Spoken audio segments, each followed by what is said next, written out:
Well, we had a great study on the problem of testing. Now, testing is a great tool to use, but in Oklahoma, we've just really gone overboard. We have 29 mandated federal and state tests that students have to take K to 13.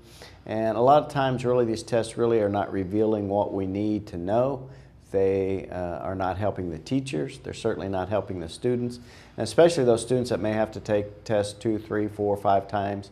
It gets to a point where you're not being very helpful to them. That is really what we're trying to look at, is say, how can we streamline those tests, make it fewer, give more time for teachers to teach.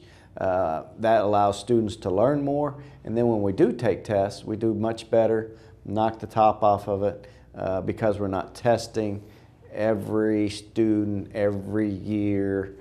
Every spring we're shutting down school for a month while we move all the computers to a testing room and really just spin our wheels. It's really hurting a number of my kids. I've had other ones that worked 5, 6 hours on these 1-hour tests, which, by the way, even my gifted kids don't get it done in 1 hour. But we try to block off about 3 hours. That's a side note. But this young man spent 5, 6 hours on a test, and it was his 5th time to take it. It was the English 2 test.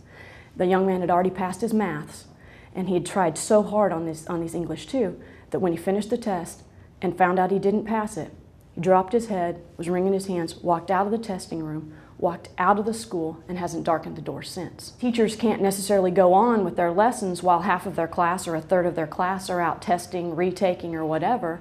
So you actually lose the education time to move forward, because that teacher's going to have to backtrack and redo what a majority or a section or a portion of the class that actually needed it missed. The testing should be a tool to help education rather than being the education itself. It should be what we do, but it's become who we are.